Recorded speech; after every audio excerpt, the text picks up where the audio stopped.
Hello and welcome back to the Swag Shack. On this episode, we are still looking at Beautiful Monday's looping coaster entry. We have done quite a bit with the station, lift hill, and the extra supports. I think what we're going to do today is take a look at these diagonal bridges as well as the coasters going over the diagonal bridges.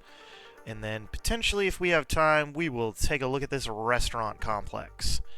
The biggest thing to me, though, is fixing these areas right here because they just look funky as balls. And not in a bad way. Balls are great. Anyways, let's get to it.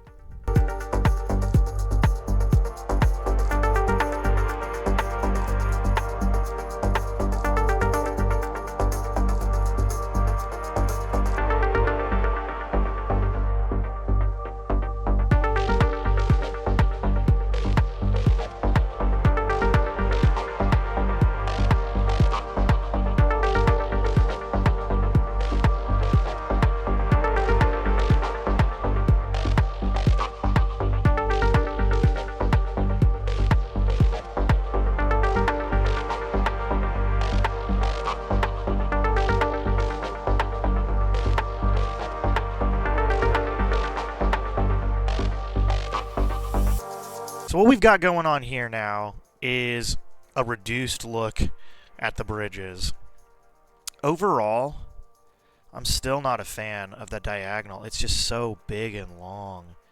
I feel like if there would be an ability to shrink it, potentially, to make it look better, just kind of like come off this straight, maybe just straight through, to keep that look a little cleaner, potentially. Let's try this.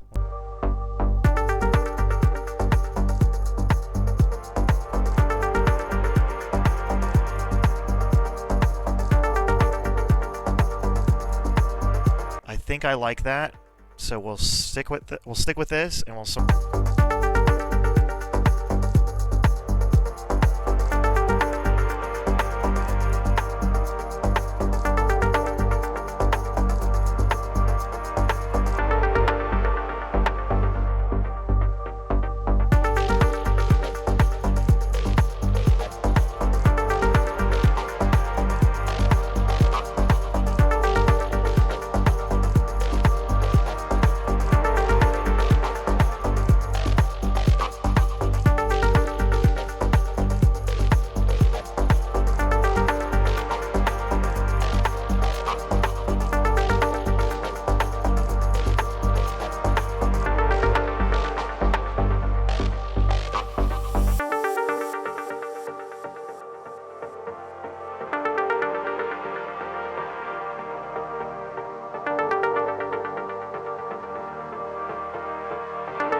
So, spent a while building the fences. Oh, I also forgot to put some posts.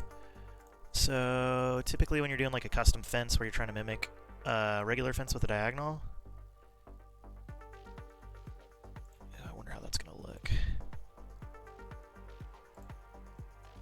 That's not bad from that angle. I can't see it from the other one. We want to make sure these posts are basically mimicking these track posts. Just cutting those fences just a little bit. So, not too bad. Did I put one? I put one there. Okay. Yeah, you can barely see it from this angle. It would be... Oh, that might be the one angle you can see it from. I wonder... No. Don't know if there's a way to hide that. Might be able to hide it somehow, but That is a minute detail. We would not be obviously making this without thinking about more in the beginning. Texture-wise, I just used the diagonal blocks. Ooh, that's glitching a little bit. So if you see something glitching like this, especially on the diagonal, you can take the diagonal piece, copy it, paste it somewhere further, and then it should be able to cover it up too. So like, perfect. That works for angles across the board. Okay, so you can see that one too. Not too bad. I could probably theoretically come up with a post that's smaller than that, but for this time being, I think I'm okay with this. I also changed the fences. I made them taller. Instead of keeping them, which you can't really tell that these are short. From this angle, you can see. That wooden post is very similar to the length of the regular handrails. But what I'll say is most of these fences come across better when you're having them flush with the surface level. Interesting, this one's glitching out for some reason. I would just do it like this, even though, yes, these people would be like looking under the fence line or something. Overall, for peep scale or for design, that looks a little better, because if you were to shrink this by 2, I feel like it's just a little too short. It's like odd that they're too short and they're too tall. I wish they could be in the middle, but they can't. Okay, so the thought process in building these bridges and landmarks the way we've done it is you're coming out of the main entrance, and you've got 2 choices, go right or left underneath this. Theoretically, you probably wouldn't want such a big option to choose with such little difference in the way you come out on the other side, because both of them are leading to this platform with the buildings. This one kind of leads you around the corner across to another area of the map, and then this one leads you further to the right. It's just the way this map was built that we kind of ended up this way. So hopefully there's more thought in the future when you're building something like this. Like maybe this main entrance is shifted a little bit so people are less likely to just go straight through this way instead of having to do a hard turn and then get around that way. But overall, the shape looks a lot more natural than the previous one. Let's actually look at the previous one. So if we go back to the original, you've got these really sharp diagonals that kind of align with the boardwalk overall. But I mean, man, that's just L, 45, 45. Just looks kind of odd. Clearly looks like track pieces. I mean, it's a good attempt, but man, that's a roller coaster track. So, I mean, some of these angles look so odd because it's so sharp, and then when you move it back to this, it feels more natural. Feels like they would have built it somewhat similar to this if this was a little bit more realistic. It's still kind of crazy how all this elevated walkway's all over water. I'm going to figure out the supports and get rid of these green and red arches, and then we're going to call that an episode. So we'll talk a little bit at the end, but as for now, we're going to get straight to doing that.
something I'm going to do off camera. Oh, first, let's review this.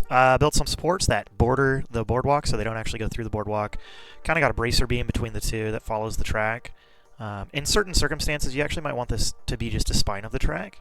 But, you know, did my best with the time. And then just kind of duplicated the cross tunnel, tarp, netting, whatever you want to call it, to, you know, potentially protect these peeps from stuff flying off the coaster. I'm really liking it. I think when you're looking at it from further away, it starts to feel more like a modern coaster, so maybe a little bit of this feels a little more modern than the original looping coaster. But overall, I'm a big fan of it. Yeah, I mean, one thing you need to do when you're doing all of these different things is renaming stuff so that when you put your mouse over it, it doesn't say chairlift 1, but we'll just put like safety net.